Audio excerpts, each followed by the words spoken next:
안녕하세요. 시니어를 위한 정보를 찾아주는 엄마의 생활 다반사입니다. 오늘은 혈당이 조금 높다고 진단받으신 분들, 혹은 최근 건강검진에서 공복혈당 장애라는 말을 들으신 분들을 위해 꼭 필요한 이야기를 드리려고 합니다. 당뇨는 아니지만 주의가 필요하다는 말을 들으면 당장 약을 먹어야 하나? 어디부터 고쳐야 하지? 이런 걱정부터 드실 거예요. 하지만 정말 다행인 건 아직 기회가 있다는 뜻이라는 겁니다. 지금부터 생활 습관을 바꾸면 당뇨로 넘어가지 않고도 건강을 되찾을 수 있습니다. 오늘 영상에서는 당뇨 전 단계에서 꼭 실천해야 할 7가지 루틴을 정리해 드릴게요. 음식, 운동, 수면, 스트레스 관리까지 가장 현실적이고 꾸준히 지킬 수 있는 방법으로 준비했습니다. 1. 아침 식사는 반드시 챙기세요. 혈당이 불안정한 분일수록 가장 먼저 해야 할 실천은 아침을 거르지 않는 것입니다. 잠에서 깨고 나서 긴 공복 상태가 이어지면 몸은 에너지를 만들기 위해 간에서 저장된 포도당을 꺼내 쓰기 시작해요. 이때 공복 혈당 수치가 상승하게 되고 다음 끼니에 많은 양을 먹으면 혈당이 급상승하면서 인슐린이 과잉 분비됩니다. 이런 반복이 계속되면 당뇨 전 단계에서 벗어나지 못하고 점점 나빠질 수 있어요. 그렇다고 부담스러운 한상 차림이 필요하진 않습니다. 간단하게 잡곡밥 반 공기, 삶은 계란이나 두부 한 조각, 브로콜리나 나물류의 채소 반찬, 무가당 두유나 따뜻한 보리차 한 잔. 이 정도로 충분합니다. 식욕이 없을 땐 삶은 고구마에 삶은 달걀 또는 당지수가 낮은 과일과 함께 드셔도 좋아요. 중요한 건 공복 상태로 오전을 넘기지 않는 것입니다. 2. 식사 순서를 바꿔보세요. 채소, 단백질, 탄수화물. 같은 음식이라도 어떤 순서로 먹느냐에 따라 혈당 반응이 달라진다. 이건 정말 중요한 사실입니다. 일본, 미국, 한국을 포함한 여러 나라의 연구에서 채소를 먼저 먹고 그 다음 단백질, 마지막에 탄수화물을 섭취할 경우 식후 혈당 상승이 30%에서 40% 낮았다는 결과가 있습니다. 왜 그럴까요? 채소에 포함된 식이섬유는 위에서 소화 속도를 천천히 만들어주고 탄수화물이 흡수되는 걸 막아주는 역할을 해요. 그 뒤에 단백질이 들어가면 위에 머무는 시간이 더 길어져서 밥이나 빵 같은 탄수화물이 천천히 그리고 조금씩 흡수되게 됩니다. 식사 전에 오이, 브로콜리, 양상추, 나물 반찬 등을 한두 젓가락 먼저 드시고 그 다음으로 생선, 두부, 계란, 콩 등 단백질류, 그리고 마지막에 밥을 천천히 드셔보세요. 소화도 더 편하고 혈당 관리에도 큰 도움이 됩니다. 3. 식후 30분 가벼운 산책이 최고의 운동입니다. 혈당 관리에서 식사 다음으로 중요한 건 바로 움직임입니다. 그 중에서도 가장 효과적인 건 식후 30분 이내의 가벼운 걷기입니다. 음식을 먹고 나면 혈당은 12시간 사이에 가장 높아지는데 이때 근육이 움직이면 포도당이 에너지원으로 빠르게 사용돼서 혈당이 상승하는 걸 막을 수 있습니다.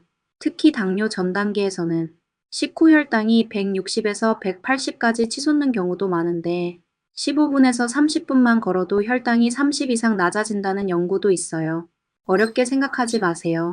집 근처 공원을 천천히 한 바퀴 돌기, 장 보러 갈 때 일부러 조금 돌아서 가기, 집안 청소를 천천히 몸을 움직이면서 하기. 이런 식으로 실천하면 됩니다. 관절이 약한 분들은 충격 흡수가 되는 슬리퍼나 워킹화를 활용하면 좋아요. 4. GI 수치 낮은 음식 위주로 식단 바꾸기. 혈당을 올리는데 큰 영향을 주는 건 음식의 양보다도 음식의 종류입니다. GI, 즉 혈당 지수 글라이세믹 인덱스가 높은 음식은 섭취하자마자 빠르게 소화 흡수되어 혈당을 급격히 올립니다. 반대로 GI가 낮은 음식은 천천히 소화되어 혈당을 서서히 올리기 때문에 혈당 스파이크를 방지할 수 있죠. 흰쌀밥이나 흰빵 대신 현미밥, 보리밥, 콩밥, 루피니빈 같은 고식 이섬유 잡곡, 감자 대신 고구마나 단호박, 흰 밀가루면 대신 메밀국수, 통밀빵, 바나나, 포도, 수박 같은 과일 대신 사과, 블루베리, 자두. 요즘은 당지수 낮은 곡물로 만든 가공식품들도 많으니 라벨을 확인하고 당류와 식이섬유 함량을 꼭 비교해 보세요. 5. 수면 부족은 혈당의 적입니다. 많은 분들이 혈당과 수면의 연관성을 잘 모르시는데요. 사실 수면이 부족하면 인슐린 저항성이 높아져서 혈당이 더 잘 올라가게 됩니다. 또 수면 중 혈당을 조절하는 호르몬이 분비되기 때문에 잠이 부족하거나 얕은 잠을 자는 것만으로도 혈당 조절이 무너질 수 있습니다. 특히 새벽에 자주 깨거나 불면이 있는 경우는 전문가와 상담을 해보시는 것도 좋습니다. 수면의 질을 높이기 위해 따뜻한 물로 족욕을 하거나 조용한 클래식 음악을 틀어두고 빛을 차단하는 수면 안대와 기마개를 사용하는 것. 이런 작은 노력들이 생각보다 큰 효과를 줍니다. 6. 스트레스가 혈당을 망칩니다. 스트레스를 받으면 우리 몸은 코르티솔이라는 호르몬을 분비합니다. 이 호르몬은 간에서 포도당을 방출시키고 인슐린 작용을 방해해서 결국 혈당을 올리는 원인이 됩니다. 당뇨 전 단계에서 아무리 식사와 운동을 잘 관리해도 스트레스가 심하면 그 모든 노력이 무너질 수 있습니다. 하루 10분의 명상, 좋아하는 음악 듣기, 손으로 하는 취미, 반려식물 가꾸기, 동네 친구들과의 소모임 참여, 이런 사소해 보이는 습관들이 실은 혈당 조절에 굉장히 큰 영향을 미친다는 사실 꼭 기억해 주세요. 7. 정기적인 혈당 체크가 변화의 시작입니다. 마지막으로 이 모든 루틴을 실천하면서도 본인의 혈당 수치를 정확히 알고 있어야 방향을 잡을 수 있습니다. 가정용 혈당 측정기를 사용해 공복 혈당, 식후 2시간 혈당을 주 23회라도 체크하고 기록해 두세요. 혈당 일지를 쓰다 보면 이 음식을 먹으면 많이 오른다. 이날은 스트레스를 받아서 혈당이 높았다 하는 패턴이 보이게 됩니다.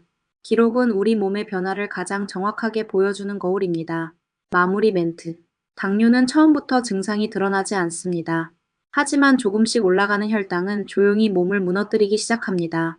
지금 당장 약을 먹지 않더라도 생활 습관만 바꿔도 다시 정상으로 돌아가는 분들이 정말 많습니다. 오늘 알려드린 7가지 루틴은 거창하거나 어려운 일이 아닙니다. 내 몸을 이해하고 내 삶의 리듬을 조금 바꾸는 것에서 시작하면 됩니다. 작은 변화는 결국 큰 결과를 만들어냅니다. 영상에서 소개된 식이섬유, 저당 곡물, 가정용 혈당 체크기 등은 프로필 상단 링크에서 확인하실 수 있어요. 건강은 스스로 지킬 수 있다는 믿음. 그게 지금 가장 필요한 마음입니다. 구독과 좋아요 눌러주시면 다음에도 시니어에게 도움되는 생활건강 정보를 챙겨보실 수 있어요.